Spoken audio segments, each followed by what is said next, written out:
Good afternoon or good evening, depending on where you might be. My name is Kevin Michael Grace, and this is the Kevin Michael Grace Show. I was talking yesterday about the new paganism, and let's talk today about war on Christianity. It's a story that made quite a stir yesterday. A black activist named Sean King, who is routinely mocked as Talcum X. Long-standing rumors that he is not black at all. This is from Breitbart. Left-wing activist Sean King tweeted Monday, all statues of Jesus that portray him as a white European should be torn down because they are a form of white supremacy. So 2 tweets. Yes, I think the statues of the white European they claim as Jesus should also come down. They're a form of white supremacy, always have been. In the Bible, when the family of Jesus wanted to hide and blend in, guess where they went? Egypt, not Denmark. Tear them down. And then, yes, all murals and stained glass windows of white Jesus and his European mother and their white friends, is he referring to the apostles, should also come down. They are a gross form of white supremacy, created as tools of oppression, racist propaganda. They should all come down. Yeah. Okay, so Jesus was a black man, apparently, in the same way that AOC is a black woman. I'm familiar with the arguments, as are you, about the skin color of Jesus and the color of his eyes, facial features. I don't really find all that particularly interesting. Look, so many of these statues and stained glass and the like, they go back hundreds and hundreds of years before there were any black people at all in Europe and in Britain and in Ireland. But to people like Sean King, I suppose world history began with what? Rosa Parks? And before that, it's all mud and mists and castles. So Europeans have rendered Jesus and his mother in their own image, as it were, in the same way that Slavs have made Jesus look Slavic, and Mexicans have made him look Mexican, and Canadian Indians have made him look like a Canadian Indian. So what? So what? What is striking about this iconoclasm, which has swept North America and the Western world, is how stupid it is. At least iconoclasts of the past, such as Henry VIII's mob, they from doctrine, at least as perverted as it was. What we're looking at here are people who can only, people without any historical consciousness, who can only gawp at the things of the past, things that they don't understand and things which they could never make. And their lizard brains tell them to break stuff. Now, Sean King is he's quite a respectable figure. And I wonder if he will remain a respectable figure. This is the sort of thing that would have got, what he said, would have got people tossed from polite society. But I don't know that polite society exists anymore. Let's see, there's a New York Post story on this. If your religion requires Jesus to be blonde-haired, blue-eyed Jesus, then your religion is not Christianity, but white supremacy, said King. Again, the idea that Jesus Christ was rendered in a certain way in places where there were no black people as a means to get back at black people is mentally retarded. Oh, let's see, more from Sean King. White Americans who bought, sold, traded, raped, and worked Africans to death for hundreds of years in this country simply could not have this man at the center of their faith. There is no condemnation of slavery in either the Old or the New Testament, but I suspect that Sean King doesn't know that either. I suspect that most people don't know that either. Sam Francis's journalistic career was torpedoed back in the 90s when he pointed this out after the Southern Baptists had made some sort of mewling, groveling apology for slavery.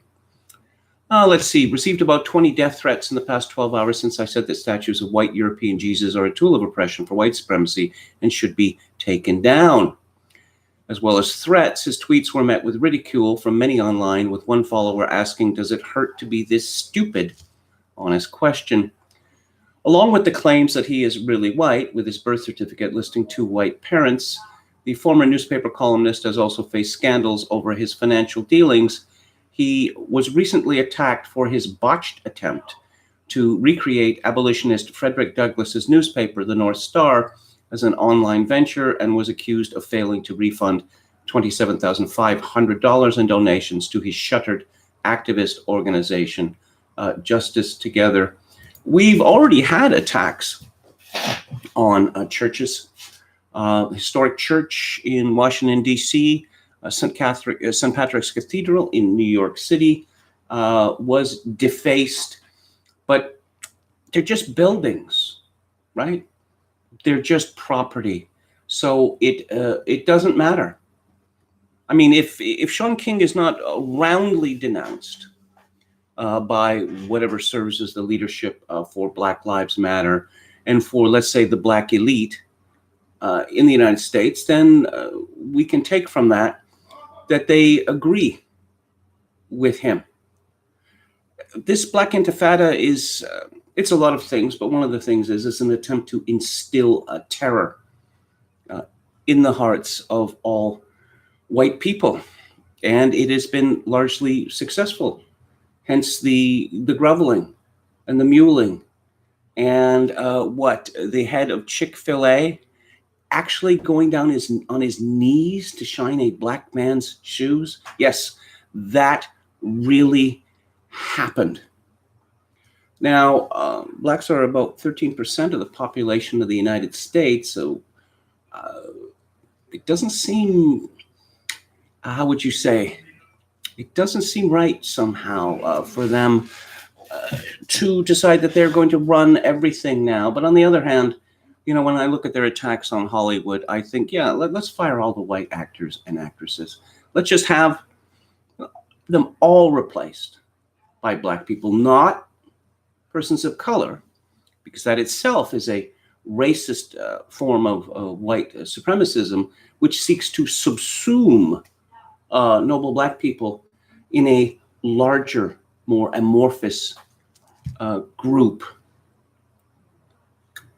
Another interesting story from Breitbart. I'm just passing this along. I don't know whether there's any truth in it.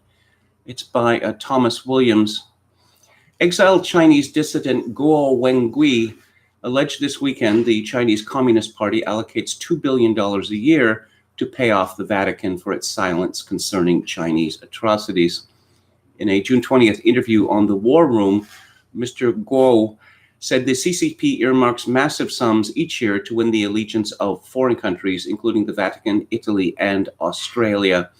Among them, the Vatican receives up to $2 billion from the Chinese Communist Party every year, he said, in order to gain influence over the Vatican's internal policy making and to pay for its silence on the CCP's repression of religious freedom, said the controversial billionaire whistleblower. Guo has previously stated that China has drafted a complete strategy for world domination known by the initials BGY, which stand for blue, control the internet, gold, buy influence with money, and yellow, seduce key people with sex. Since 2014, the CCP has formulated internal policies to invest a certain percentage of trade with foreign countries in the BGY program to erode the local state system. Guo said Saturday, and the current BGY quota for the United States is 5%. Now, when one considers the complete surrender of the Vatican to communist China with regard to the church in China. A few millions of people are trying heroically to live their faith against a monstrous regime, and the Chinese communists demanded, in effect, a patriotic church, a state church, which is wholly against the principles of Catholicism, which is a universal church, and the Vatican agreed to that. Were they bribed to do so? I don't know. It certainly wouldn't surprise me. I believe that there are a great many fifth columnists in my own country, in America, in Australia, New Zealand, and other places. Consider this. Russia, Russia, Russia, Russia, Russia.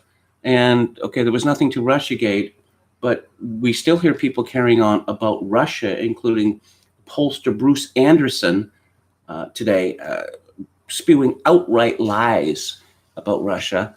Where is all the clamor about China, which is a truly monstrous regime, which is attempting to breed the Uyghurs out of existence, which is a type of genocide which is new to me. According to veteran Vatican journalist John L. Allen Jr., the Vatican has spared no effort in its attempt to woo Beijing into full diplomatic relations, a key priority of the Francis papacy. The Vatican is, quote, covetous of a relationship with China and often apparently willing to stifle objections and give away a great deal, unquote, in order to move toward that goal. In short, the Vatican is moving full steam ahead in its courtship of Beijing, with the ultimate prize remaining full diplomatic relations, a secure legal standing for the church, and partnerships on the global stage. Look, if the Chinese Communist Party gets to choose all the bishops, who in turn choose the priests, then this full diplomatic relations, I suppose it would secure a legal standing for the church, but it wouldn't be the Catholic Church anymore. I'm thinking of this monstrous priest, this Mexican Father Maciel, who founded his own little empire, which included the National Catholic Register, which I used to write for years ago. And very credible accusations were made against him by a group of Mexican businessmen, and it turns out they were true.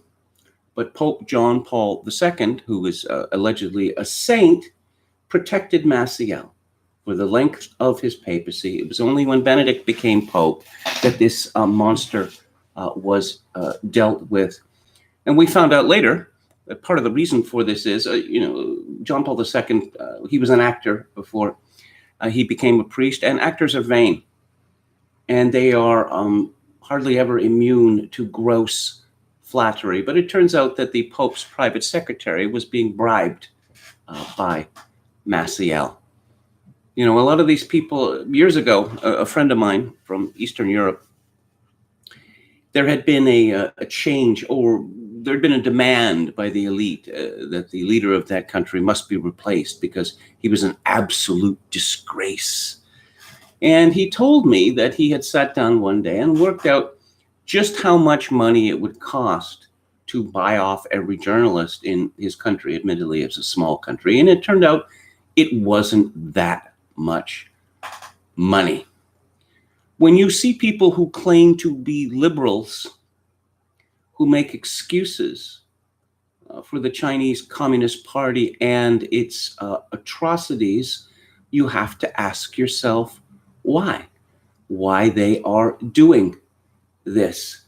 I'm not making any claims about the foreign minister of Canada, Monsieur Champagne, but it turns out that he owes $1.2 million to the Bank of China for 2 mortgages on property in London, of all places. How this man was allowed to become a cabinet minister, let alone foreign minister, is an interesting question. The media has not really pursued this story. He said, oh, the ethics commissioner approved it. Oh, well, the ethics commissioner approved it. That makes it just the perception that Canada's foreign minister, particularly at a time of considerable tension between Canada and China, the very perception that our foreign minister might have been suborned the Chinese communists, it's unacceptable. I say it's unacceptable, but in my country, many things which are unacceptable are just ignored by the media or approved of by the media. Let's go to the chat. Head McNeck says, the first month of the revolution is over and I still haven't stocked up on beans. That woman says Jesus was not black. Well, yeah, obviously he was not black. And of course, the Egyptians, Sean King, oh yes, of course, it was blacks who were responsible for the glories, if they were glories, of classical Egyptian civilization. Well, ancient Egypt was a Greek foundation. Maybe the Greeks were black too, because as we know, every development in the history of mankind comes from black people. I think we're all agreed on that now. Justin Proto says, instead of white privilege, let's say white competence. Quachalango says, Otto Pol should be cast as Justice Scalia. Get that Hollywood bag. Isn't he a faux black guy, Sean King? Well, he seems to have pulled it off. You know, when you look at many black leaders, including a recent leader of the NAACP, he's black? Really? To what extent is he black? I don't know, 16%, 8%. Amusingly, it would appear that the Nation of Islam was founded by an Australian white man called Ford. But yeah, like L. Ron Hubbard, founding a religion is it's a good gig. That's the advice that L. Ron Hubbard was given. He was a sort of knockabout science fiction writer and devotee of the occult, and he founded his own religion and did very well by it. Adam says Sean King isn't stupid. He is just a liar and a purveyor of evil propaganda. He knows what he is doing. He won't get to plead ignorance when his time comes. Chokakin 666 says this is genocidal rhetoric, and what's weird is that they are a small vocal minority. Yes, but they have will. There's a race war going on in the United States, and only one side is fighting. I don't know that was anyone predicted that would happen. Walrus Libertarian says Vatican is filled with many closet communists. Regardless, well, the World Council of Churches, which is a KGB operation, was allowed to be part of Vatican II. And of course, Pope Paul VI betrayed Cardinal Mindszenty. There's a long history of this in the modern Catholic Church. William Hicks says move the statues inside, then the deconstructionists will burn the racist buildings that store them. Yeah, if they actually go after these churches in a big way, I think that they're going to be surprised with the reaction. Jonathan Paul says, unfortunately, along with good mixed race people like Pushkin and Alexandra Dumas, we have to accept Sean King and Bubba Wallace as white under the new rules. I've long been curious about that because we have these people who are half white, probably more than half white. And yet they insist on categorizing themselves as black, even though in many cases, the famous examples, they were raised by white mothers with no black father present. But I guess it's another example of what Osama bin Laden called the weak horse and the strong horse. And, the blacks are the strong horse now, because no one dares to expose their pretensions, which is what they are. We built America.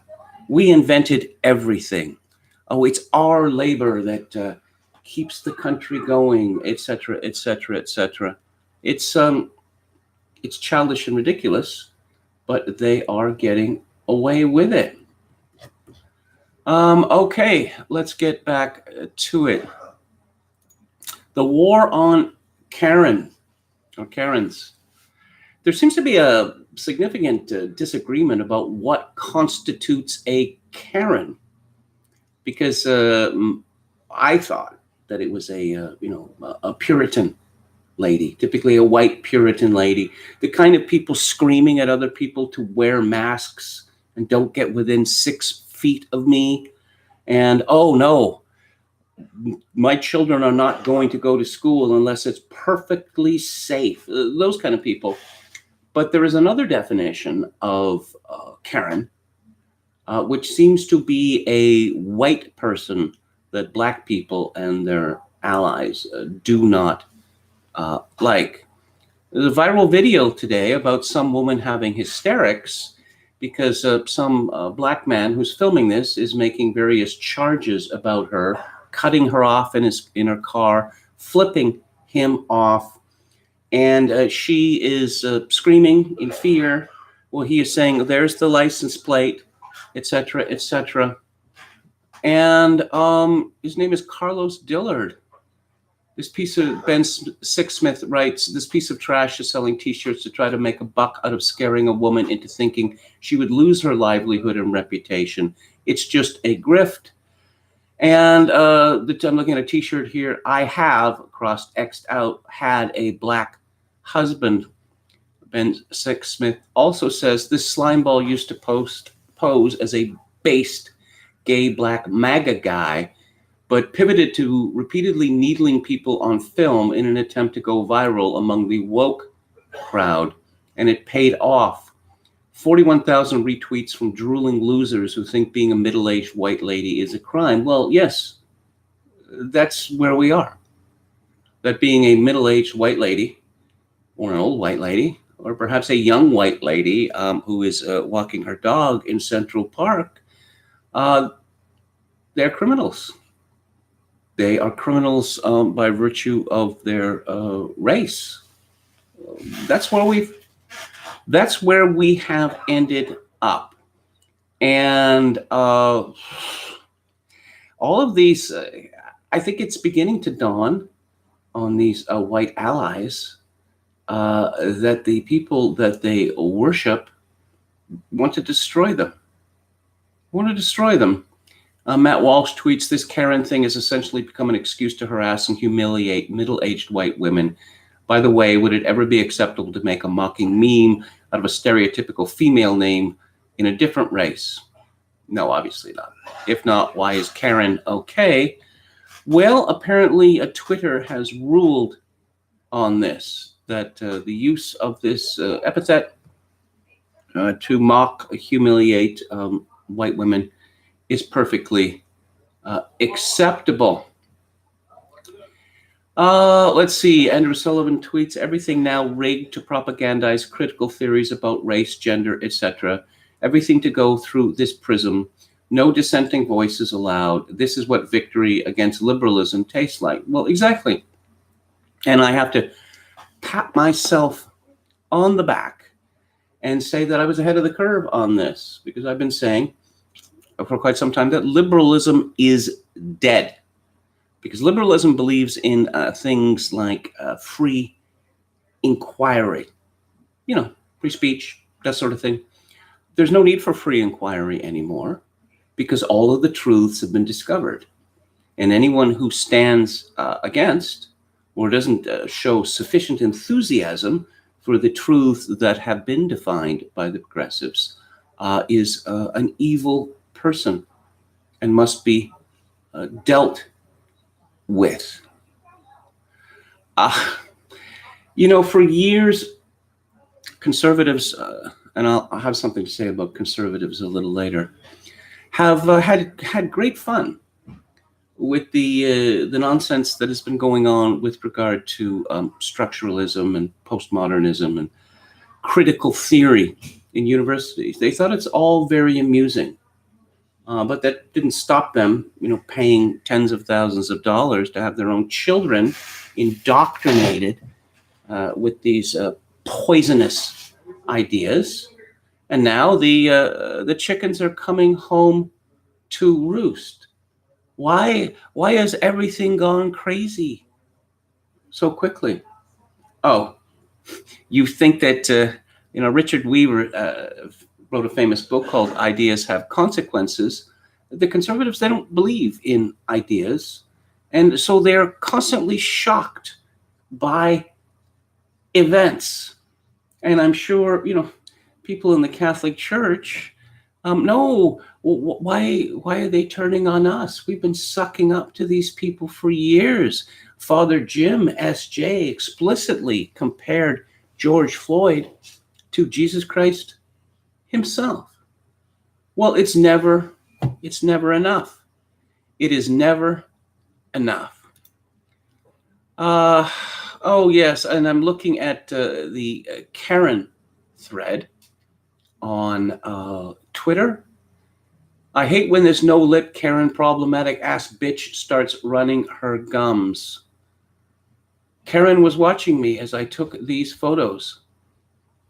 Here's why calling someone a Karen is racist. What if the new term used by the right was to call people acting a certain way a Lakeisha? Would you say that's racist? Yes, you would, because it is. White women have been calling black women Shanaye. No, they haven't, because you just made that up. But in any event, apparently white women have been calling black women Shanaye, Lakeisha, and Shanika in a demeaning manner since the 1980s. Oh, so this is just payback. Karen coughing on a 1-year-old baby. On a baby! What is this child going to do exactly to this grown-ass woman? Oh, and there's a poster, a billboard that says Black joy is not a crime. Who was saying that it was? It's really not, is the comment. Karen and David always effing it up for everybody. You ever want to just go off on next door to the Karens? Just do it. Golly, that sounds like a threat. Fireworks are involved. Someone called Linda, who appears to be, I don't know, mixed race, perhaps. FYI, Jesus was brown and he wouldn't have liked any of you MFing Karens. Well, thank you for that theological view. These are dangerous white women. Karens are white women who deliberately try to kill black people by using the police. Karens are equally guilty of attempted murder of a black person by knowingly and voluntarily aiding the police to commit the offense F. You see that black people by definition cannot be guilty of any crime. They cannot even be suspected of any crime, no matter how trivial. That's the place that we have arrived at. You know who else is in a possible Karen, who is also in trouble, is no less than Maggie Haberman of the New York Times. And let's say the authoritative Alyssa Milano has weighed in on this, that Maggie Haberman said that Joe Biden was a flawed candidate running a flawed campaign. That strikes me as not all that controversial, frankly. This is someone who finished 5th in the New Hampshire primary, 5th. And through a series of machinations, he suddenly becomes the front runner and everyone drops out. It's kind of like 2016 all over again. Someone named Lachesis says, Haberman says that not only that he is a flawed candidate, but also that he is running a flawed campaign. Maggie, get a grip and stop trying to both sides this. We see you trying to create a narrative here that doesn't exist. Well, the narrative does exist. It may be an alternative narrative, but there are tens of thousands, hundreds of thousands, millions of tweets pointing out Biden's difficulty with the English language, that he's seemingly unable to get through a sentence without making a serious error, even when it's written in front of him, or to get through a sentence without forgetting what he was trying to say, and then his speech just grinds to a halt. But you see this term, both sides this? How dare you? How dare you, Maggie Haberman, think that there are possibly two sides? Joe Biden is a great American statesman. Joe Biden served in the Senate for 83 years. Joe Biden stood by the side of Barack Obama. Yeah, that's right, Barack Obama. So everyone loves Joe Biden, and he's running an outstanding campaign. And if you disagree with that, you are guilty of both sidesism. Alyssa Milano tweeted, flawed, Joe Biden won the nomination earlier than any candidate since 2004. Golly, I wonder why that happened. Because all the other candidates were pressured to leave the race in favor of a man who finished 5th in the New Hampshire primary. But of course, the black people came out for him. His turnaround began in the South Carolina primary, and then he just crushed Bernie Sanders in the South. And there's an obvious reason for that the media doesn't like to talk about, which is that Bernie Sanders is Jewish, and black people, as a rule, do not like Jews. But don't expect to hear that from the media. Oh, Tommy X Trump is a racist, Ofer says, here is the Maggie NYT Biden is a flawed candidate clip, and it is much worse than you thought it was. Cancel Karen. Cancel Maggie Haberman. And, I guess they thought that she was on their side. But no, a picture has been produced of her with Donald Trump, and they're both smiling. Yeah. So, you know what that tells you. There is a really extraordinary story in the New York Times, or the New Stasi Times, as I like to say, about social media. And social media is, it's biased towards the right. Social media is biased towards racism and white supremacism and misogyny, et cetera, et cetera. Yeah, I know. I was surprised too, but it's in the New York Times. On today's Daily, Facebook and Twitter say they support Black Lives Matter, but what do they actually do on their platforms? Kevin Roose with an eye-opening analysis about the referees of our democracy. What? Social media are the referees of our democracy? I thought that they were platforms. But apparently they're not only publishers, they're the referees of our democracy. Quite extraordinary. Steve Saylor wrote, the totalitarianism is strong in this one. Kevin Roose's story is headline, social media giants support racial justice. Their products undermine it. Shows of support from Facebook, Twitter, and YouTube don't address the way those platforms have been weaponized by racists and partisan provocateurs. Is he kidding? Partisan provocateurs? You have a problem with partisanship, Kevin Roose?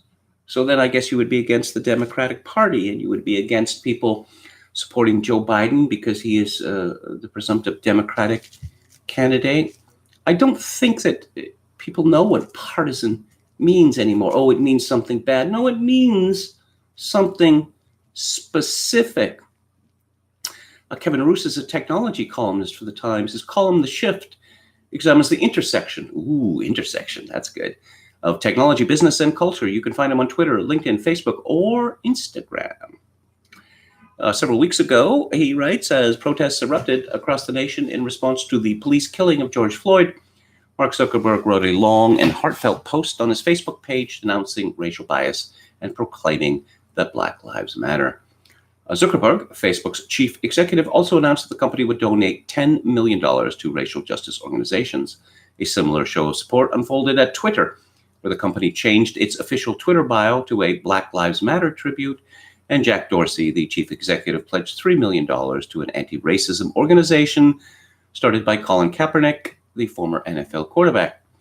YouTube joined the protests too. Susan Wojcicki, its chief executive, wrote in a blog post that, quote, "We believe Black Lives Matter and we all need to do more to dismantle systemic racism," unquote. YouTube also announced it was starting a $100 million fund for Black creators. Pretty good for a bunch of supposedly heartless tech executives, right? Heartless? Zuckerberg gave $100 million to what, a school district in New Jersey? Was it Hoboken or Newark? I think it was Newark. You might as well have just burned the money. $100,000. Oh, because these black school districts, they don't have any money. No, they spend more money than in all the other districts. But okay, the problem is that, well, these shows of support were well-intentioned. They didn't address the way that these companies' own products, Facebook, Twitter, and YouTube, have been successfully weaponized by racist and partisan provocateurs that are being used to undermine Black Lives Matter and other social justice movements. So what? See, the planted axiom here is that we must all worship Black Lives Matter, and that those people who refuse to worship Black Lives Matter must be dealt with. In recent years, a right-wing reactionary movement has turned the tide. Now, some of the loudest and most established voices on these platforms belong to conservative commentators and paid provocateurs, unlike Kevin Roose, who accepts no salary for his labor, whose aim is mocking and subverting social justice movements rather than supporting them. Again, so? The result is a distorted view of the world that is at odds with actual public sentiment. The majority of Americans support Black Lives Matter, but you wouldn't necessarily know it by scrolling through your social media feeds. Black Lives Matter sputtered out a couple of years ago. The rumor is that George Soros had decided that his supposed support for it had not paid dividends. In fact, it was counterproductive because the things associated with Black Lives Matter, particularly the killing of 5 police officers in Dallas, could have been seen to materially help Donald Trump win election. And so now apparently everyone loves Black Lives Matter. They don't know anything about it. They literally don't know anything about it. But let's name some names. Candace Owens is a serial offender known for spreading misinformation and stirring up partisan rancor. Again, that word partisan. Her Twitter account was suspended this year after she encouraged her followers to violate stay-at-home orders. Oh, dear. And Facebook has applied fact-checking labels to several of her posts. But she can still insult the victims of police killings with impunity to her nearly 4 million followers on Facebook.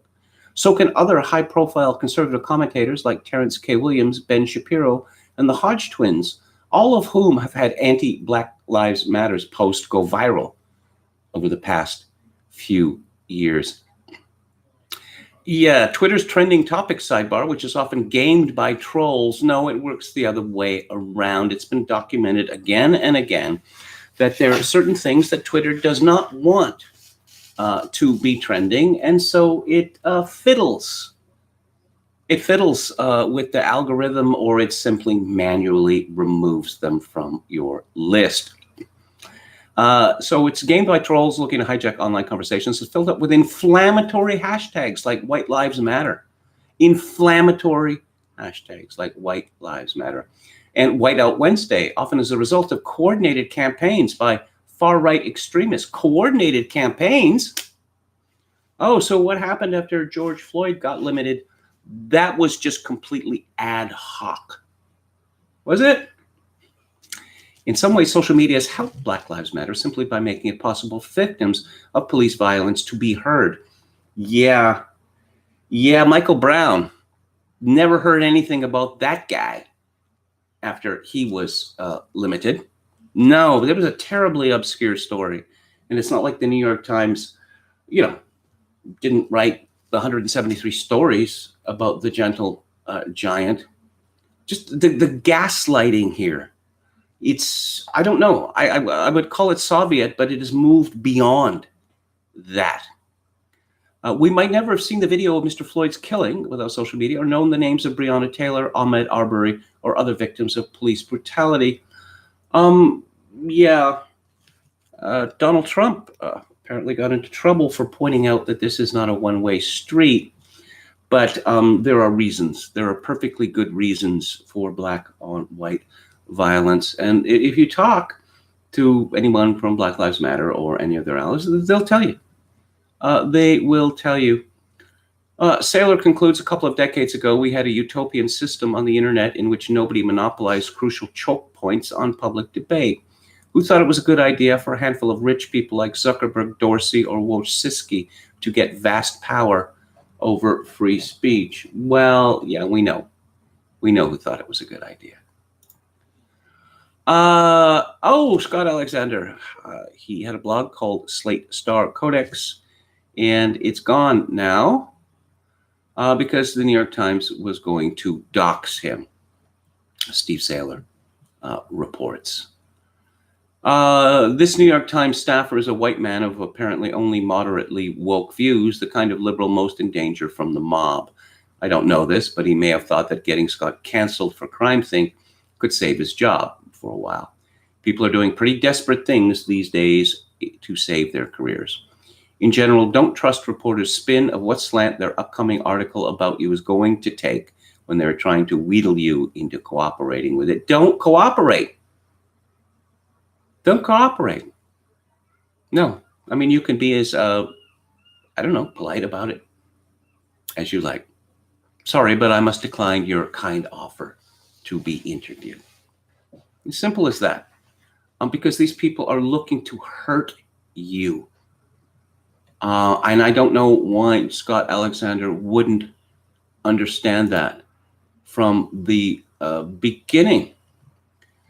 So, Donald Trump has been censored again by Twitter. Yeah.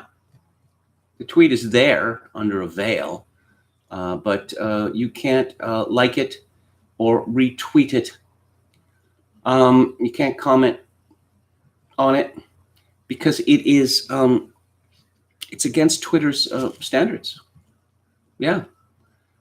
This tweet violated the Twitter rules about abusive behavior. Specifically, calls for violence.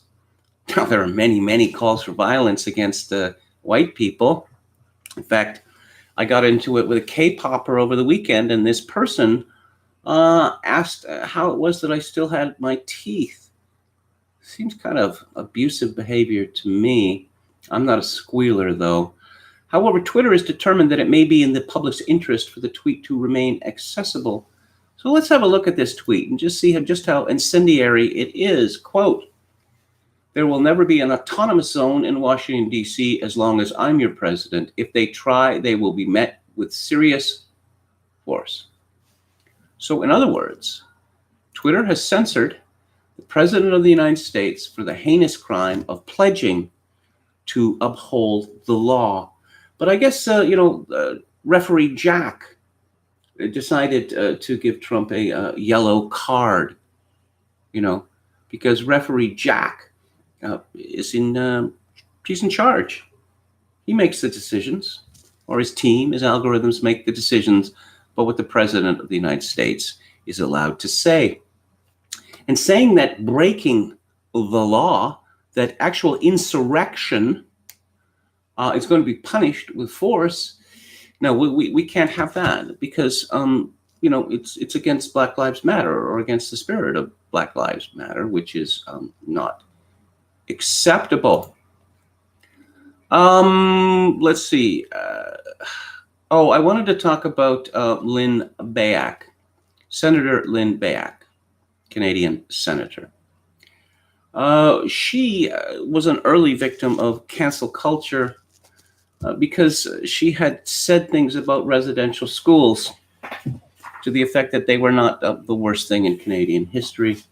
She also reproduced letters on her website from constituents, some of whom had some difficulties with claims made by Aboriginal activists.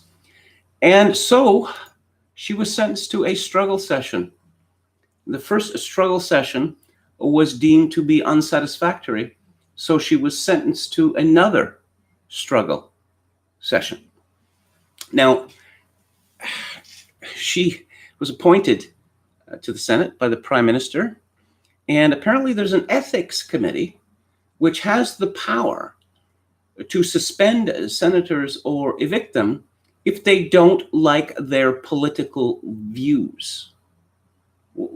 I live in a Maoist country now. This is from, Canadian Press? Yes. The Senate's Ethics Committee is recommending that Senator Lynn Bayak's suspension from the upper house be lifted. Now she has taken anti-racism training and apologized for posting derogatory letters about Indigenous peoples on her website. In a report to the Senate, the committee says Bayak has acknowledged the wrongs of her past conduct and committed herself to improvement after taking a 4-day program to educate herself. That's what they call propaganda now, about Indigenous history and the role of the Senate in promoting minority rights. As a result, the committee says Bayak has met the conditions the Senate laid down for returning to the upper house in good standing.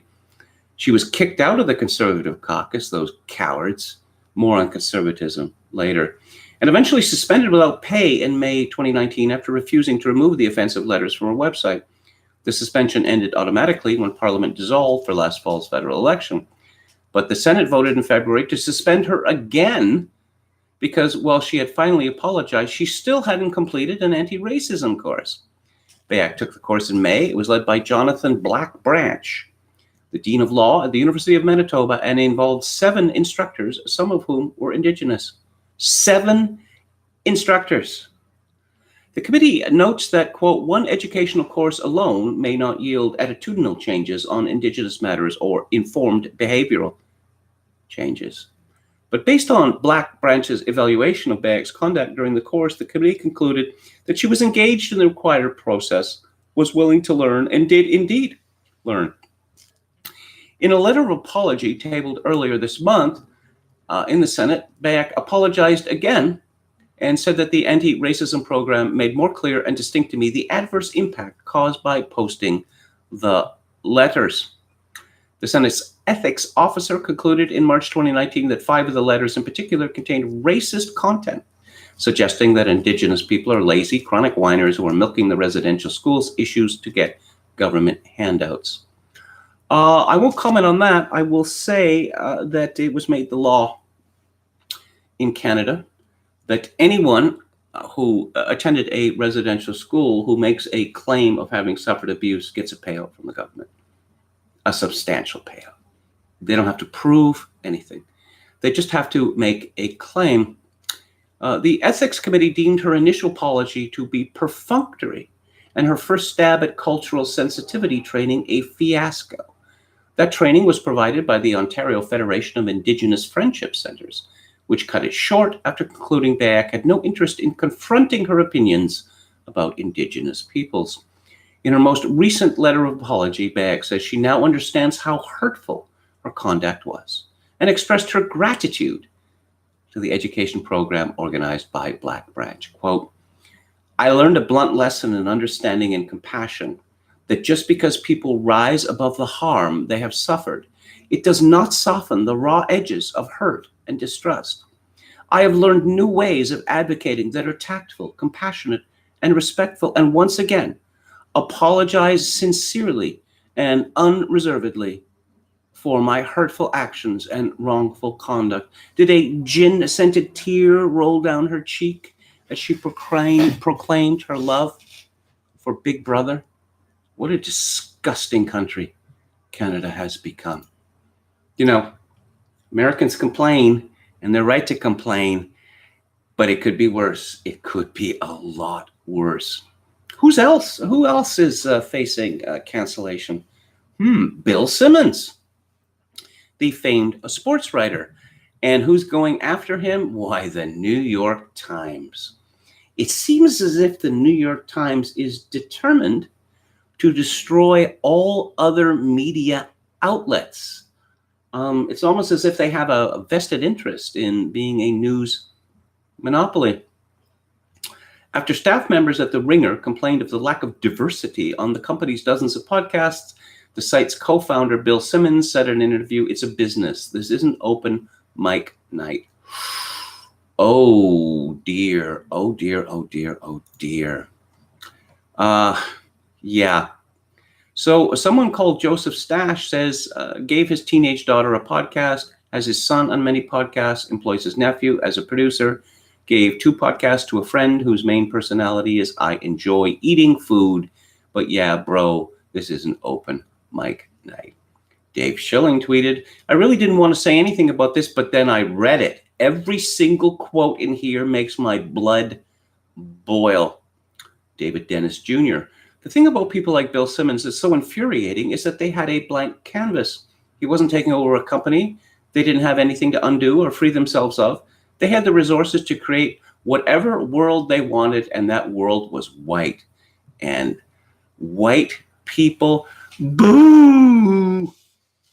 Lester the writer says, Bill Simmons is a reminder that white bosses never hire black people because we lack experience, thus making sure we never actually get any experience, and they can pretend like we're never qualified for any job. Oh dear, oh dear. Dave Schilling says, maybe Bill Simmons has a problem with me personally. Maybe someone else in that company does, which wouldn't shock me. All I know is that even at Grantland, I felt like I wasn't taken seriously and I was patronized by half the staff. The poor man.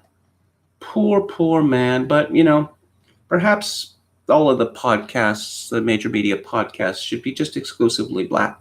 100% black employment. They're only 13% of the population. But, you know, reparations, we're talking about reparations. And seeing as no black person was ever hired by the media until the day before yesterday, I think maybe it'll take 100 years for this to even out.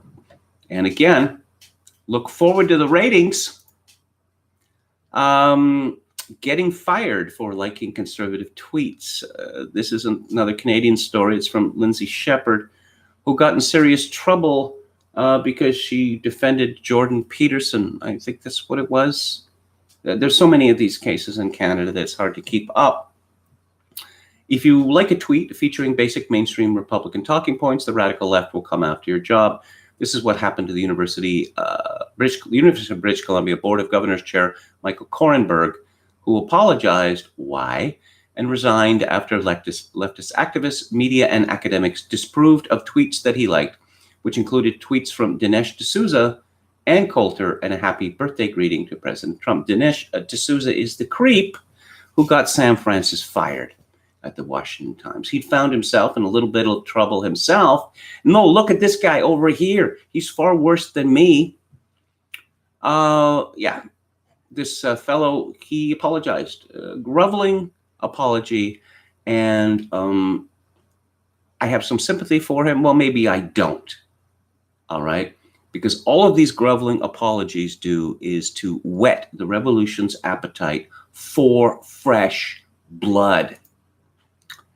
And, Tina Fey. Tina Fey is in serious trouble. This is from Variety. 30 Rock creators Tina Fey and Robert Carlock, along with the show's owner, NBC Universal, have asked that 4 episodes of the series in which characters appear in blackface be removed from streaming and syndication. I keep telling you, physical media is superior. Get those 30 Rock DVDs while you still can. Because if you're streaming, then you're at the mercy of woke, cowardly programmers. In a note obtained by Variety and shared below, Faye wrote to the platform saying that the episodes are best taken out of circulation and apologizing for the pain they have caused. As we strive to do the work and do better in regards to race in America, we believe that these episodes featuring actors in race-changing makeup are best taken out of circulation. I understand now that intent is not a free pass for white people, boo, to use these images. I apologize for pain they have caused going forward. No comedy-loving kid needs to stumble on these tropes and be stung by their ugliness. I thank NBC Universal for honoring this request. I like Tina Fey quite a lot. I think she's funny, and I think she's good-looking, and I think that she's a fine writer. But she's not being honest with us here. 30 Rock was to a very large extent a satire on liberalism, and particularly liberalism in television. I think Tina Fey, I guess she would deny this hotly. but she has long taken the view that she's rather tired of people complaining about anti-Black discrimination in the media, saying, what about women? How come we've been forgotten? There are many episodes of 30 Rock on this theme. And I suppose one of the episodes with blackface that I remember is that Tracy Jordan and Jenna Maroney get into this ferocious argument about who suffers more from discrimination in television, Black people or women. And for complicated reasons, which I won't get into, Jenna blacks her face and puts on kind of a minstrel outfit, and Tracy Jordan dresses as a white woman. It was very, very funny. But look, there's a very famous 30 Rock episode where Tracy Jordan has been hauled before the human resources lady or whatever, and some sort of problem with Tracy Jordan was always getting into enormous trouble, and then role play is involved, and so great Alec Baldwin, he says, come on, you get into this. No, you be my mother, you be my father, you be the Hispanic lady upstairs. And it's hilariously funny, but here we have Alec Baldwin speaking in several stereotypical Black voices. Tracy says, you're the only family I need.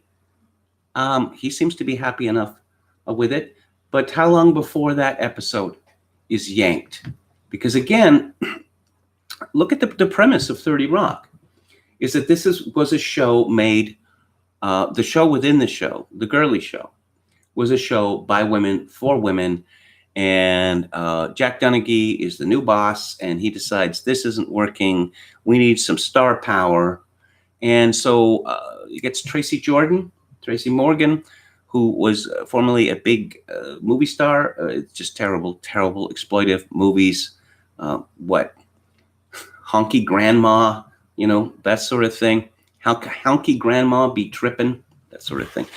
And so they bring in this Tracy Jordan, and you could argue, and I'm sure many people will be arguing, that his whole character is offensive. The Live from Studio 6H, season 6, episode 19, which has John Hamm in it, and he's absolutely hilarious. And it's an Amos and Andy parody. And so the other fellow, who's played by Tracy Jordan, he is a dignified Black gentleman wearing an expensive suit and a bowler hat. And just this minstreling is offensive to him, and he will not stand for it. Because you had John Hamm saying things like, I done stole me a catfish. And then he gets stared down by Tracy Jordan. This goes on and on and on. And finally, John Hamm can't control himself any longer, and he blurts out, banjo. It's very funny. I highly recommend the show. Let's see. My Little Pony fans are ready to admit they have a Nazi problem. Even a niche subculture built around magical cartoon horses is reckoning with racism. From Caitlin Tiffany. Seriously? Her name is Caitlin Tiffany? This is in The Atlantic, which was once a serious magazine. And there is a graphic of the My Little Pony shooting a death ray, destroying a swastika. I'm a little surprised by this. My Little Pony fans ready to admit they have a Nazi problem. I was always under the impression that My Little Pony fans had a pedophilia problem. Let's go back to the chat. Okay, let's scroll up. We got a lot of comments today.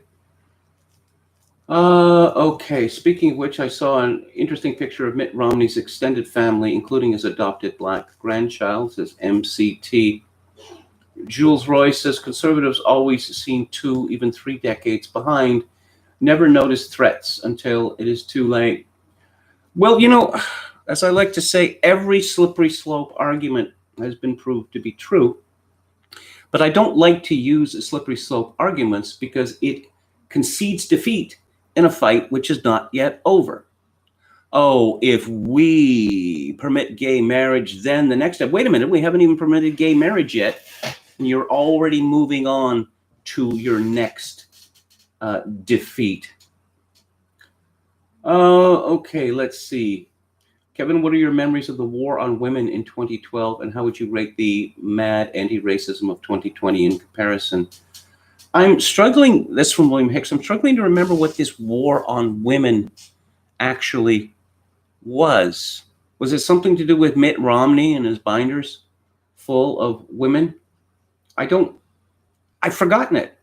I remember that I read about it at the time, and maybe I had opinions at the time, but I've simply forgotten it. DB Cooper says, Matt Gaetz is just a swinging bachelor that loves to help young people. So he imported a minor from Cuba to live in his home, and he calls him his son, but there's nothing untoward about that. Apparently, it's not, grooming or anything like that. Apparently, he is the younger brother of an ex-girlfriend of his, which makes this even weirder. Canada is stable and sleepy, which is nice, I guess. I suppose you could say that it's stable. It's more stable than the United States, but essentially we have a no longer soft form of totalitarianism dominating the country. There are no contrary views allowed in the Canadian media. None whatsoever. We have struggle sessions for senators, and it didn't work the first time. We're going to do it again. We make senators give groveling apologies. Oh, that you just can't have a contrary view on residential schools, or even a balanced view on residential schools. Jules Roy says, Canada is so big, cities spread out, diversity so concentrated, you can easily avoid most problems Americans can't escape. Not if you live in Toronto or Montreal, you can't. I'll tell you that much. And it's only going to get worse in those two cities. That the Liberal Party has announced that it wants to, because immigrants to my country come overwhelmingly to Vancouver, Toronto, and Montreal, and to some other big cities, but the Liberal Party wants to spread them out in the country. Now, there's a problem with that because it's unconstitutional, because the Canadian Constitution guarantees mobility rights. Well, you see what the Liberals are trying to do. They're trying to destroy the Conservative Party forever, to eliminate it. Because the way it works now, the Liberals, they have super majorities in the high ethnic areas, in effect that they're wasted votes. They want to spread them into the countryside in order to kill the Conservative Party, which is exactly what Tony Blair, his government, was doing, and was admitted by a leading Labour spokesman a decade ago, to shove diversity so far down their throat that there was no resisting it. Danny Rose says the right is retarded and the left is insane, or as Sam Francis used to say, that the Republicans are the Democrats are the evil party, and the Republicans are the stupid party. Biden. Joe Biden has promised that the presumption of innocence will be eliminated in American courtrooms if he becomes president. How about that, huh? How about that? Because apparently, I don't know, 99% of women are being raped in America, and only 0.0009 of the men responsible are being imprisoned for this. Alex Large says, this is officially a no malarkey zone. I just laughed so hard when this was revealed to be Biden's slogan. I'm thinking, Joe Biden is not quite a generation older than me, but I didn't hear the generation older than me using this malarkey word. I mean, it was maybe a word they used in their youth, and no one has used that word for 50 years? It's too funny. Hey, fat. What do you call him? lying dog-faced pony soldier? I mean, come on. Come on. It's just, I don't expect him to, to be down with the kids, but it's very amusing for him to continually be using the lingo of what? The 1930s. Walrus Law Libertarian says no room for satire anymore. No. There's an Australian comedian. His name is Hannah something or whatever. She's this lesbian who wears glasses and looks very much like a man. And she's the hottest comedy sensation in the world. And basically, she stands up on stage and reads a list of complaints, about how horrible people not like her are. Or, racism. Don't you just hate it? And people clap. They clap. They don't laugh. You see, people can be forced to clap, but laughter is involuntary. It's involuntary. So that it is, it can be faked, but, some people are not good at it. Oh, yeah. Okay, Super Predator says the war on women on 2012 had something to do with Rush Limbaugh and a harpy named Fluke. Yeah, I do remember that, because this woman was a student at a Catholic university, and she complained, Georgetown, I think, and she complained about the high cost of birth control pills and how they should be, included gratis. And as it turns out, people brought out the figures of, if you go to Walmart and monthly cost, it is not very much money at all. In any event, let's say that it was much more expensive. How would you weigh, the cost of your birth control pills versus the horror to these women of what is called an unplanned pregnancy? One would think that $100, $200, $500 a month would be worth it. Jim Bowden says, latest from Australia, ABC journalist James Valentine was arguing and questioning Australian chess president that it is racist for white chess pieces to start off the game. The world has gone mad. Hannah Gatsby, yeah, that's her name. Yeah, white starts. Do any black people play chess? I know that there are some black chess hustlers in Washington Square Park in New York City, but I used to play tournament chess many decades ago, and I followed the chess scene very, very closely. Are there any black international masters, let alone grandmasters? Ian Chadwick says, since boundaries are contracting and all crossings are hostile, comedy is dead. Yeah, I was talking to a friend the other day, and they don't make comedies anymore.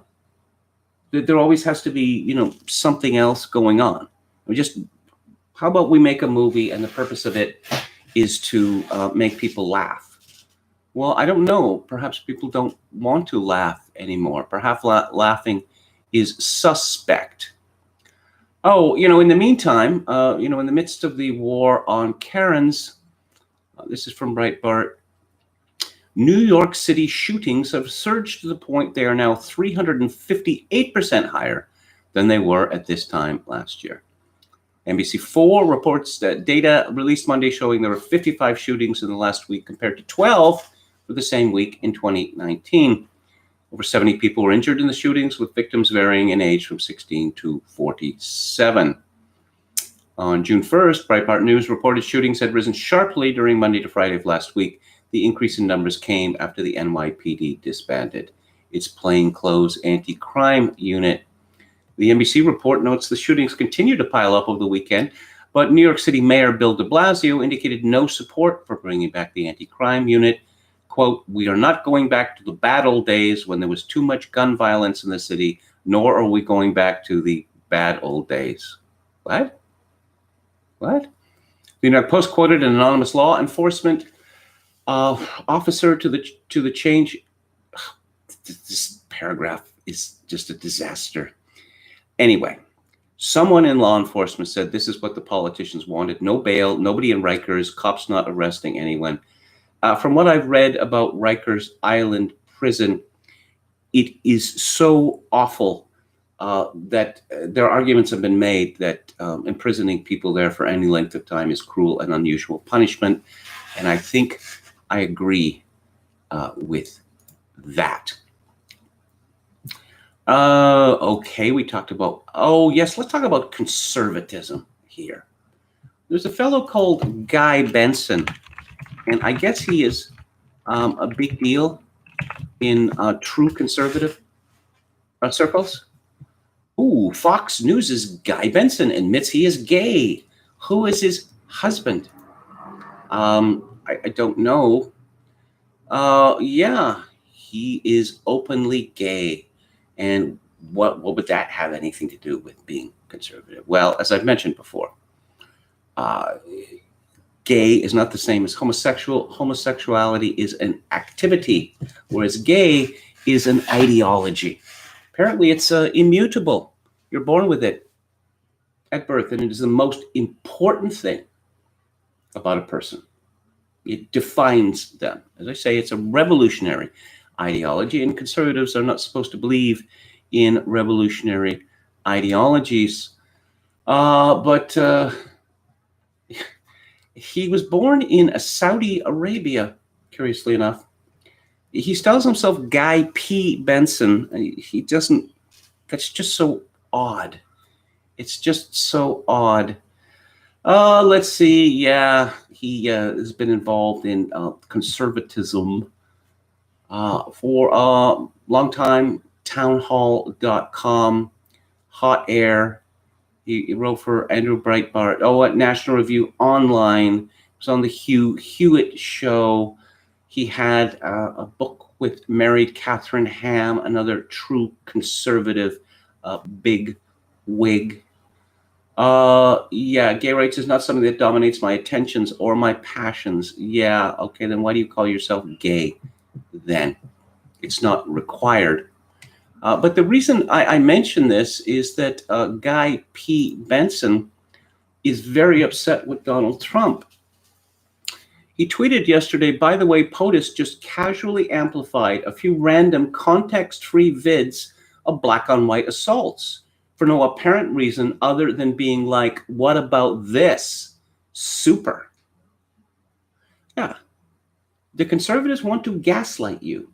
The conservatives believe, or they claim that they believe, that in America, black people are afraid of white people, whereas they know very well that the opposite is true. And showing video of someone dying at the hands of the police or being hit by the police, pushed by the police, whatever, that's not inflammatory. That's educational. But showing examples of the numerous, very numerous, daily, quotidian attacks on white people by black people, well, that is inflammatory. It's incendiary. It is not the done thing. I responded to him, behold the conservative, a man who fears the truth as a vampire fears sunlight. Don't call yourself conservative. Don't associate with conservatives, and never accord conservatives any respect or standing. They are poison. Province of Ontario, Canada's most popular province, has a conservative premier. Well, the party name is Progressive Conservative. It doesn't mean what you might think that it means, but I won't get into that. So, and the premier, Doug Ford, is apparently this extreme right-winger. To the right of Attila the Hun. Isn't that what they used to say? It makes no sense. But no, he's just dangerously extreme. This is from the Toronto Star. This happened today. Peels, that would be Peel County, its director of education has been fired after coming under heavy criticism over the board's handling of anti-black racism and dysfunction. Education Minister Stephen Lecce said it was clear in successive reports that it was not enough was being done to combat long-standing issues that have led to higher suspension rates for black students. I wonder what those issues might be. For things such as wearing a hoodie. And that's the only reason why black students get suspended in Peel County. Of course it is. And low academic expectations, as well as serious incidents of racism and Islamophobia that were ignored. Veteran educator Peter Joshua said he was informed of the termination Tuesday morning and that it was effective immediately. I'm personally devastated by this turn of events, he said in a written statement to the Star. Yes, Lecce said this new fellow, Bruce Rodriguez, will help find new leadership to really inspire these kids and move the board forward and do better. A number of community members and groups, including the National Council of Canadian Muslims, had been pushing for Joshua's ouster, giving the damning findings in the two reports and the board's lack of progress in addressing families' concerns. Joshua, who took over as Peel director in 2017, told the Star he leaves the board, quote, knowing that I worked tirelessly and with utmost good faith, along with other senior staff, to address the difficult issue of discrimination and racism, including anti-Black racism, in this board's schools and across the system. The record will show that much of the foundational work to address these issues has been completed and provides Mr. Rodriguez with a strong basis upon which to move forward. Yeah, well, you see, you cucked, but you didn't cuck hard enough. Now, Black students are, well, a small fraction of the overall student body in schools in Peel County, but they were being suspended too often, and this is disparate impact, and it is not permitted. So, if a Black student screams obscenities at a teacher or strikes the teacher or destroys something in the classroom, and the quota of Black suspensions has been met for that month or that quarter or that year, well, I guess they'll just have to agree that nothing's going to be done. In other words, if you're in Peel County, don't send your children to public school. But that's kind of a general injunction. Oh, yes, the ferociously right-wing premier of Ontario locked down that province harder than any other province in Canada. And masks, the COVID-19 panic is dying down because there's not very many new cases, and people have stopped dying of it. But now is the time we have to wear masks because that second spike is coming. Go second spike. The media demands it.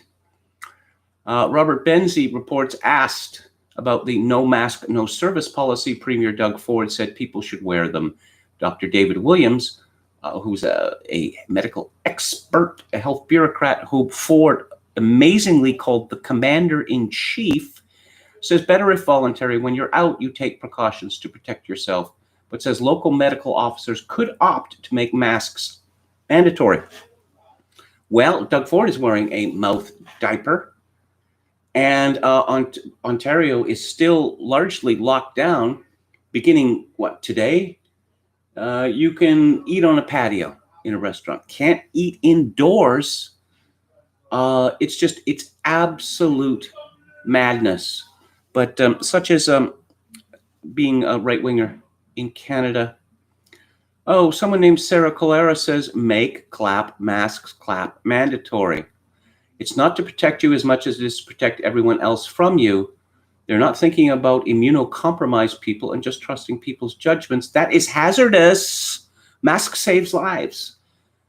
Hashtag mask up Canada. Hashtag masks for Canada.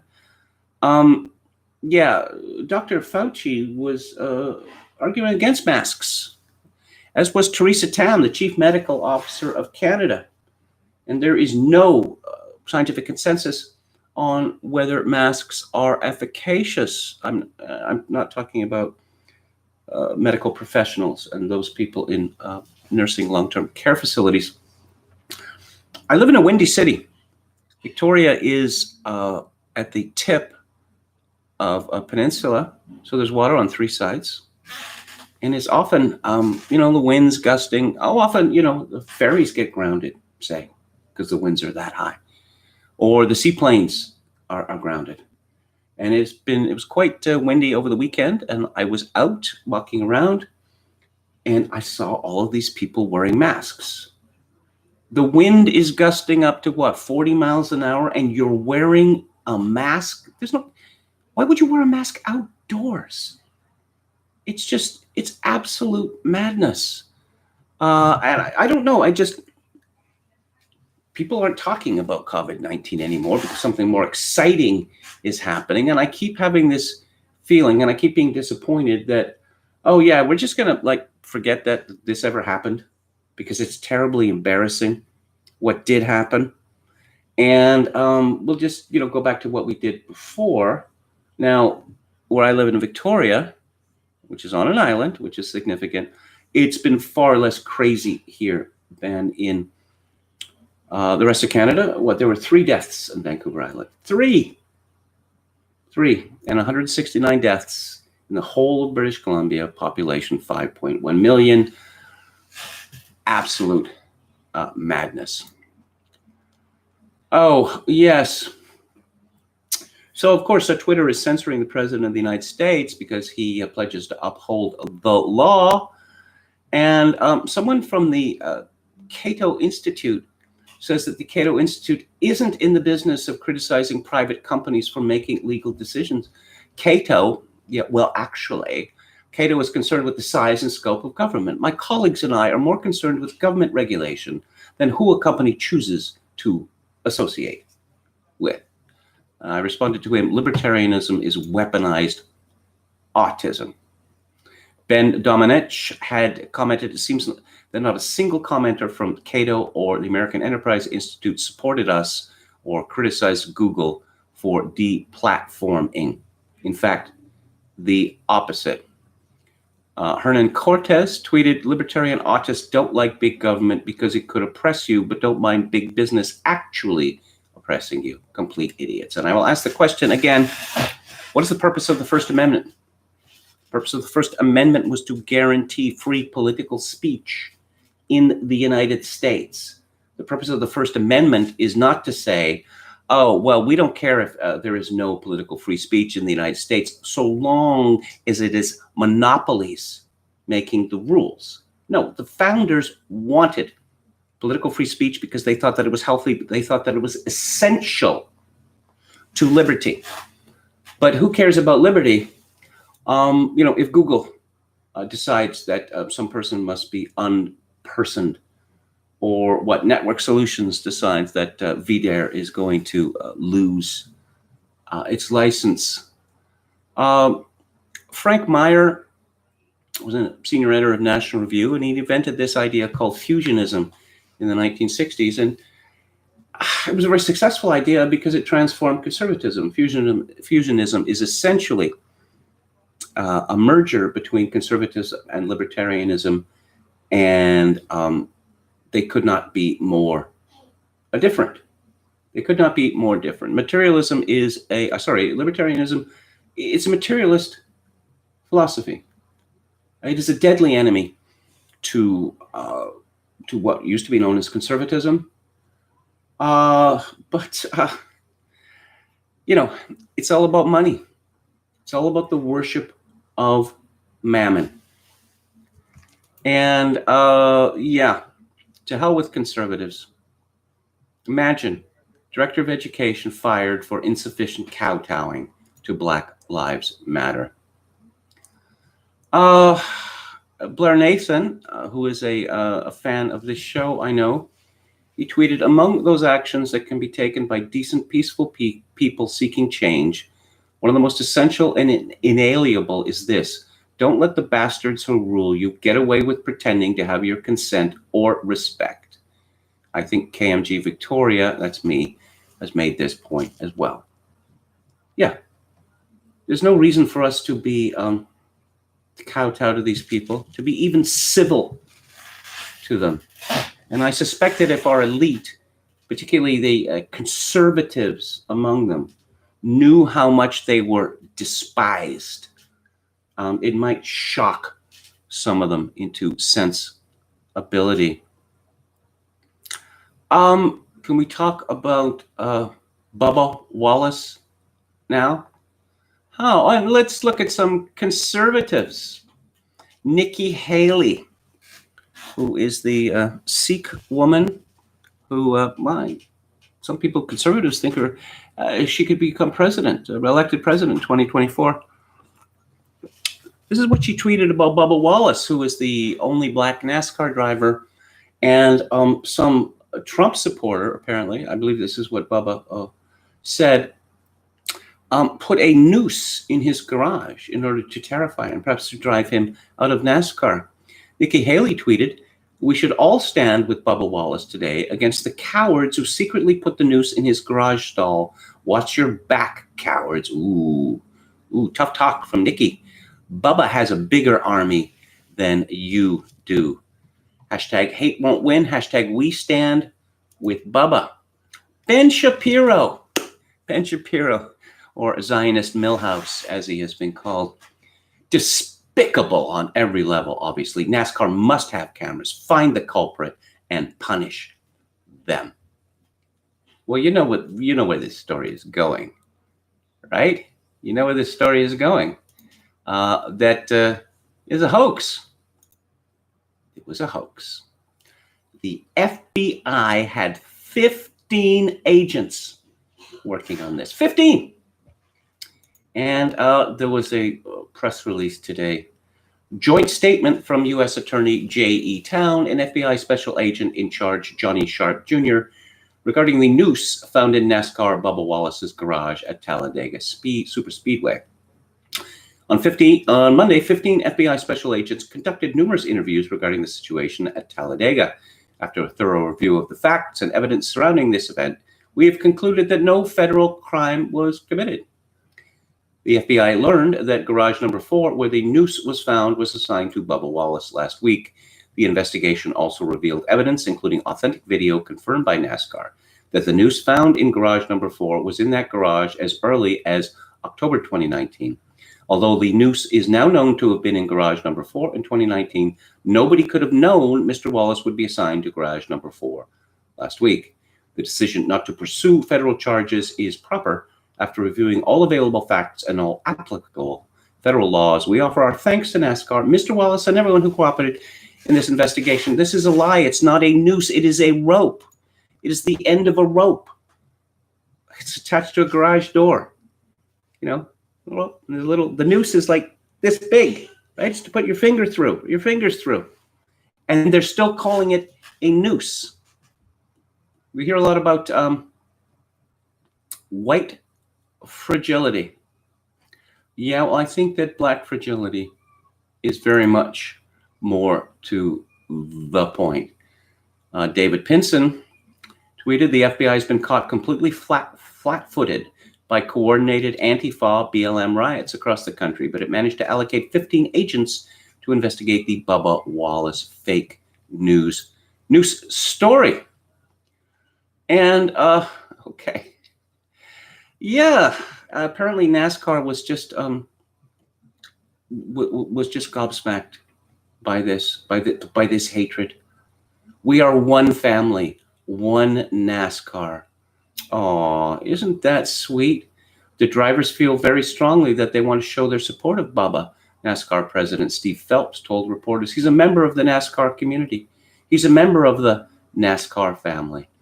Prior to Monday's race at Talladega, fellow NASCAR drivers rallied around Wallace by pushing and following his number 43 car on the track in a show of solidarity.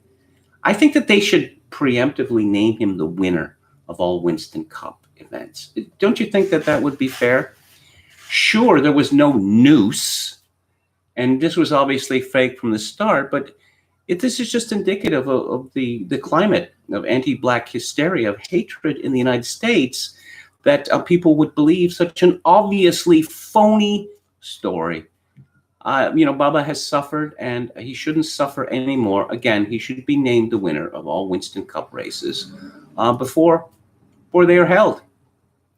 Now, Rayshard Brooks, he's another Black hero, and this is absolutely hilarious. Okay, that he was drunk and passed out in his car, which was blocking the lanes at a Wendy's drive-thru. The police showed up. They talked to the police. It looked like he was going to be hauled in, which would have violated his parole. He was on the lam at the time. And so he went nuts and he grabbed an officer's taser and shot the officer, whereupon an officer shot him and the officer was charged. This was in Atlanta. The officer was charged before the Georgia Bureau of Investigation had even done its investigation. But then, of course, Atlanta has a mayor called Keisha Lance Bottoms. It's just too funny. Okay, from the Hill. Woman identified a suspect in fire at Atlanta Wendy's where Rayshard Brooks was killed. It was burned to the ground. And something called the Midwest People's History sounds communist to me. Remember when everyone kept posting videos of a white woman setting the Wendy's on fire and calling her an outside agitator? Well, it turns out she was Rayshard Brooks' long-term girlfriend, and now she is looking at years in prison because of you snitches. Well done, assholes. You see, the system works. Yeah, you may have seen that an Oregon county has issued an order that all people must wear masks, except non-white people. Yeah, seriously. This is a real story, and it's in the New York Post. And let's see. Apparently the reason is to prevent racial profiling. Health officials announced last week residents must wear face coverings in public settings where they may come within 6 feet of another individual who is not from the same household. But people of color do not have to follow the new rule if they have heightened concerns about racial profiling and harassment over wearing the masks. No person shall intimidate or harass people who do not comply, health officials said. With mask requirements becoming more common, activists have raised concerns about the directives. They could put non-white people in danger. Renika Moore, director of the ACLU's Racial Justice Program, told CNN, for many Black people, depending whether or not to wear a bandana in public to protect themselves and others from contracting coronavirus is a lose-lose situation that can result in life-threatening consequences either way. Yes, that is life in America for Black people. It's a lose-lose situation.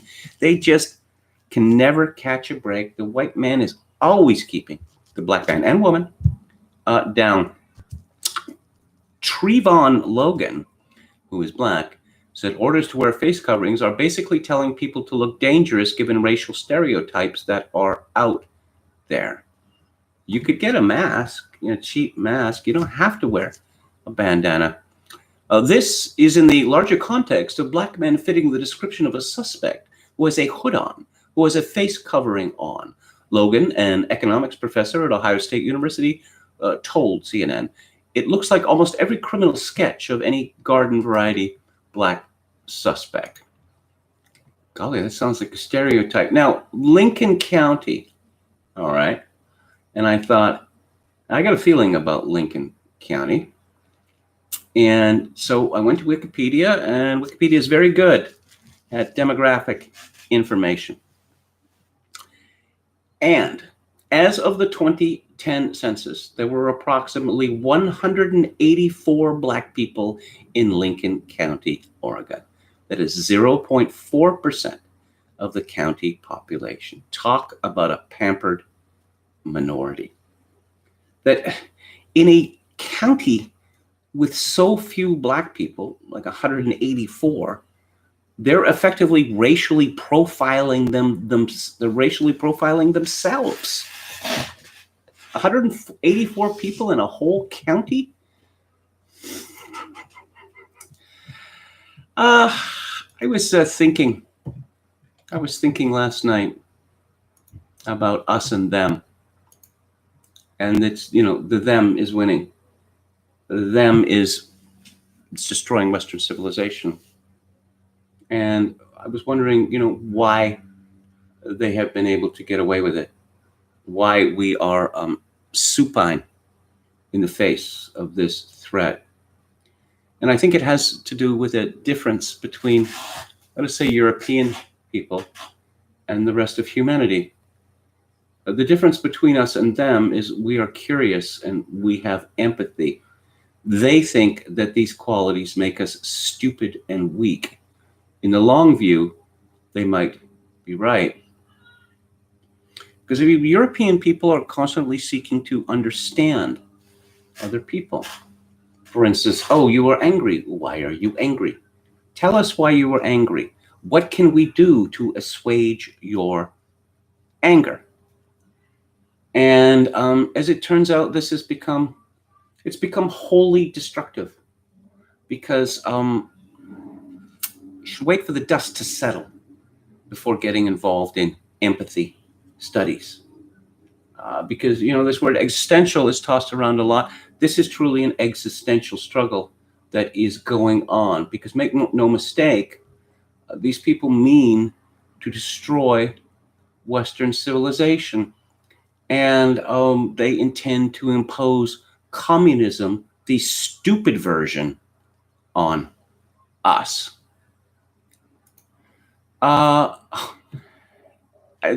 This is off topic, but this story from the London Sun. Priceless 17th century painting of Virgin Mary is ruined after furniture repairman is paid £1,000 to restore it. A Baroque painting of the Virgin Mary is the latest in a long line of pictures to be disfigured while undergoing restoration.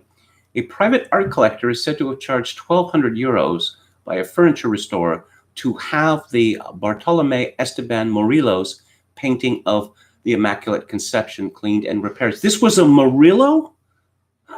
He's in the top tier. And so, yeah.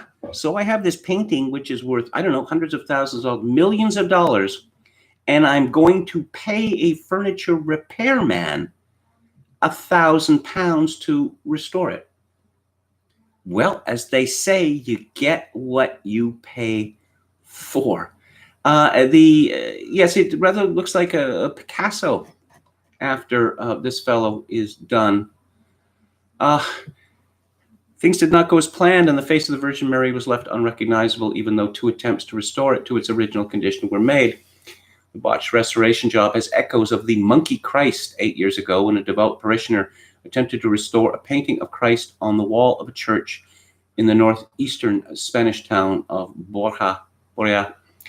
The Ecce Homo Jesus fresco was restored by the untrained artist Cecilia Jimenez in 2012.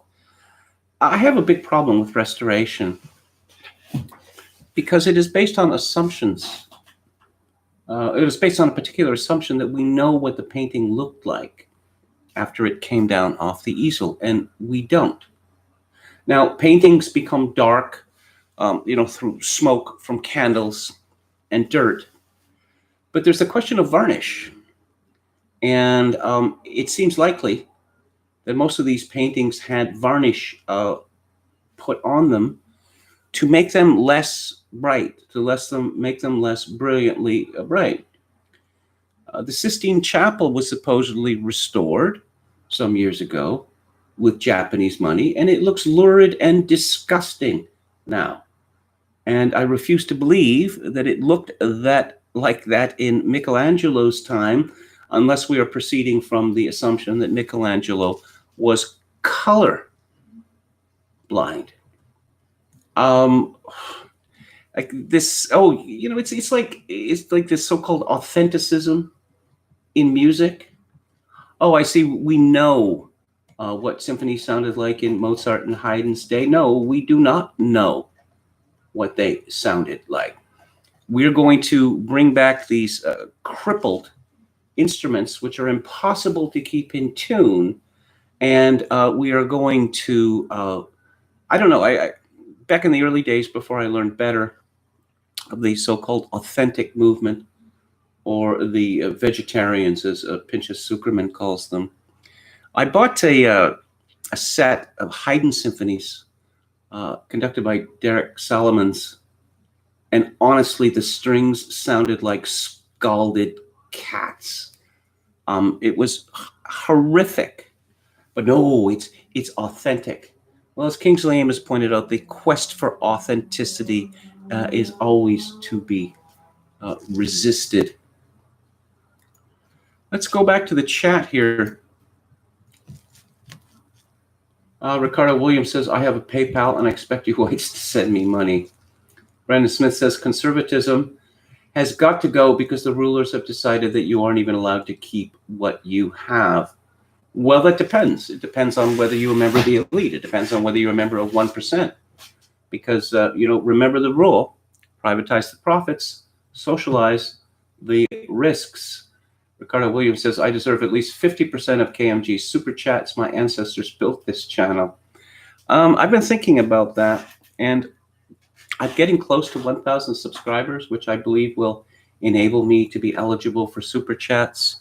And frankly, I'm of two minds as to whether I want to do this, because I have had one broadcast banned by YouTube because of the title I chose for it. A 9-letter word referring to COVID-19. But it seems to me that if I take part in the super chat system, then I will no longer be flying under the radar, and YouTube will start taking a very close interest in not only what I say, but what all the commentators have to say. Metal Mike says, Dead Can Dance uses ancient instruments and they sound great. Well, no, they can't sound great depending on the context. There is a performance tradition in serious music. And again, let's go back to ground zero. It's ugly, it's preposterous, it is ahistorical. It is just, it's a search for novelty as well. After Bach died in 1750, within a generation, he'd largely been forgotten because music had moved on. And the Baroque was considered to be passé. You had the classical style, which was then succeeded by the Romantic style. It was only Mendelssohn and Schumann who brought Bach back in the 1830s, the 1840s. But you see, classical music, serious music, died, shortly after the Second World War, because it had been colonized. It had been taken over by a process, let's say Schoenberg's 12-tone system, and it had been taken over by academics. And they ruined music. So consequently, Richard Strauss died in 1949, and Stravinsky lived into the 1970s. You have a few examples, but there was very little music that anyone wanted to hear that was written after 1945. The situation changed with the rise of the minimalists like Part and Philip Glass et al., and Steve Reich. So what do the record companies do? Well, the record companies decided that they were going to, record everything by a composer. Everything Beethoven wrote has been put on compact disc. Everything Mozart wrote been put on compact disc. And then they started, we're going to arrange this piece for violin, for cello. And they started doing all this kind of jiggery pokery, And then you saw, and I think this was a good thing in a way, but composers who had been neglected, such as Johann Christian Bach, the so-called English or Catholic Bach, or CPE Bach. They were both sons of J.S. Bach. We started getting records from them, and very good they are too. And then I think that they've pretty much run out of obscure composers now. But then, in the 1980s, they had this wheeze of an idea to, no, everything you know about performance is wrong, so we're going to do it all again with horns which cannot stay in tune, with strings which sound like scalded cats.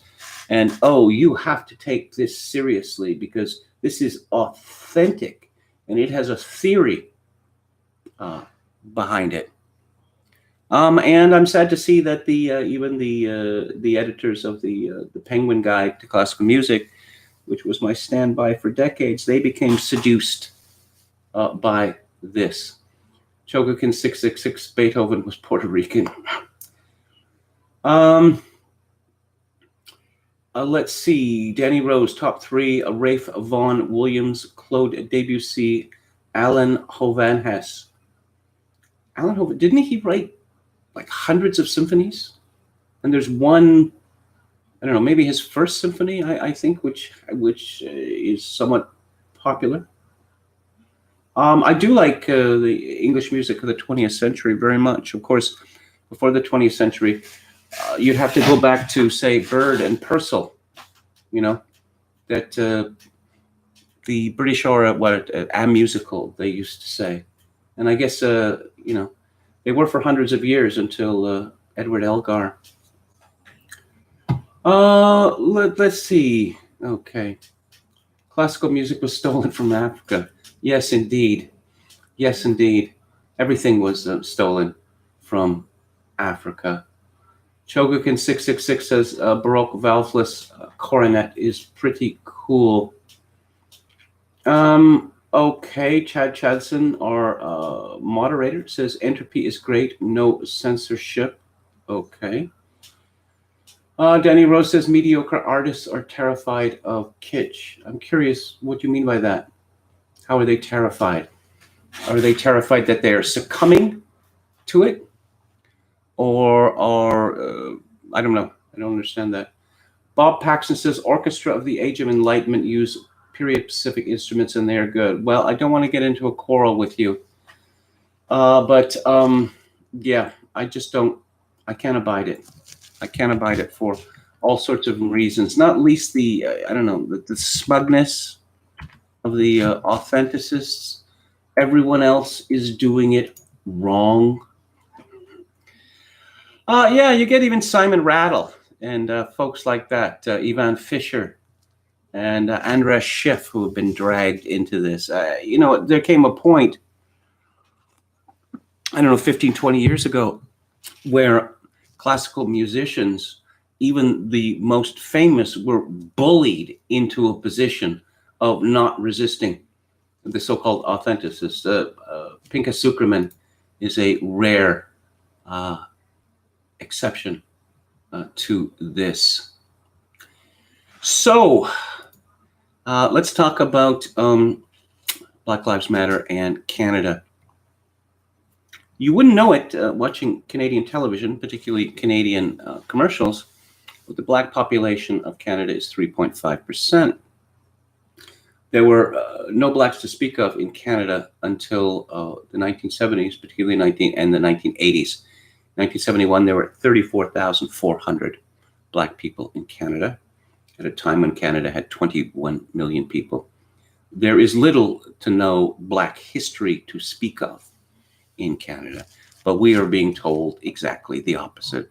Now, a young woman called Tiffany Gooch, she has a column at the Toronto Star. She's described as a Toronto-based liberal strategist and a freelance contributing columnist for the Star. She's a PR spiv, is what she is. She works for a company called Aurora Strategy. And I think she makes regular appearances on television as well. Oh, she's on the board of the University of Windsor.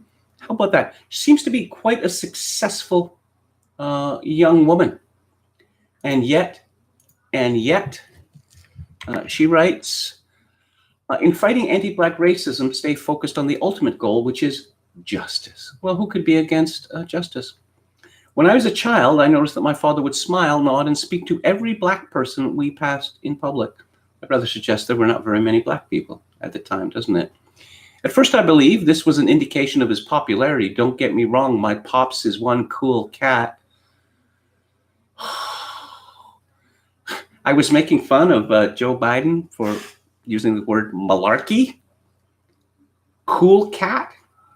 But he later explained that he made it a habit to speak to Black people because he felt each deserved a dignified personal acknowledgement here in Canada. I didn't fully understand the power of recognition until, like every member of my 5-generation Canadian Black family, I faced systemic, subtle, and flagrant racism on my own journey. I've since found myself searching for knowing eyes of understanding. This shared acknowledgement became my first step toward achieving justice. What is this systemic racism that she's talking about with regard to her own life? Because she is clearly an important and influential person in my country. The thought of reform of our institutions can seem intimidating until we remember that we hold the power to transform them and have the moral imperative to do so when they fail to reach equitable outcomes. What do you mean by equitable? Because we got affirmative action in my country. We got quotas. White males are discriminated against. Is that equitable? If you go into Canadian banks, you are not going to see and they're federally regulated, you're not going to see very many white people behind the counter, and that is by design. It has been promising seeing a proactive. What sort of person uses the word proactive? Yeah, I know who uses it. People who are PR spivs. And multi-partisan. Does she mean nonpartisan? Federal Black Caucus activating around these issues. Unfortunately, many of our leaders are not on the same page about the urgency of this work. Some are stalling it, while others are weaponizing their ignorance and centering their own feelings, as opposed to Black people centering their own feelings. Feelings. This is a disservice to the long-fought movements working for this change. This woman is practically illiterate. This is a disservice to the long-fought movements working for change. Undoubtedly, this work will continue to hit nerves and solicit backlash from people unwilling to humble themselves. Yeah, get used to humbling yourself and learn or get out of the way of progress. As we peel back, oh boy, mixed metaphor alert. Wow, this is just a mixed metaphor train wreck. Okay. Solicit backlash, hit nerves, solicit backlash, humble themselves, get out of the way of progress. And then as we peel back this series of bandages, why is it a series? Covering societal wounds that never properly healed, it is, of course, painful. Wow, that is quite amazing. And this is what passes for fancy writing at the Toronto Star. Don't be bamboozled by those who didn't show up prepared and begin making up definitions on the spot to justify their own unwillingness to act. I thought this was supposed to be us all working together towards justice. She sounds like a red guard here. As we transform our institutions to suit the changing needs of our society, do you mean the needs of Black people or the demands of Black people, that they must be in charge of everything? We must apply racial and gender equity lenses at each turn and be thoughtful of the unique impacts our public and private institutions. Word salad. The pile-on of fresh challenges mixed with grief in the context of COVID-19 has been heavy, especially for those fighting on multiple important fronts for health equity, migrant worker protections, food security, reforms to our child welfare system, education system transformation, and revolutionary thinking around justice and policing systems. This is a PR spiv who is writing it. This is a woman who makes her living advising companies how to get out of trouble, how to manage crises. And she's talking about revolutionary thinking. Protect instead of penalizing whistleblowers during this global airing of grievances. Oh, is that what it is? Understand the multiplicity of current and historical experiences of Black people living in Canada. Identify and rectify racial and gender pay gaps and reinforce leadership pipelines. Reinforce leadership pipelines. Listen wildly. Track racial data. Are you sure, Tiffany? Are you sure you want us tracking racial data? Because it may tell you things you do not want to hear. Canadians have been gaslighting, dismissing, and assassinating the character of those fighting against anti-Black racism for centuries. What's she talking about? Forcing them to silence and diminish themselves to maintain the comfort of others. There were no Black people to speak of in my country in 1971, which is less than 50 years ago. Anti-Black racism is a problem that permeates every one of our systems. It shouldn't be a revolutionary act to support a redirection of priorities that centers the wellness of all Canadians. Acknowledgement is the minimum. We must stay focused on the ultimate goal, which is justice. We too shape Canada. Was she talking about Black people shaping Canada? Because that's all we've been hearing for weeks now. That's all we've been hearing for weeks. But no, apparently you can't remain silent anymore. When if you're a columnist in the Toronto Star and you're always writing about blackity black. You have never been silent. I'm going to end up with a story by Katie O'Malley in iPolitics about Jagmeet Singh, who's the leader of the New Democratic Party and who crashed it. He crashed it into the rocks in the October election, but he's still a leader. I don't know, it could have something to do with him being a Sikh, you know.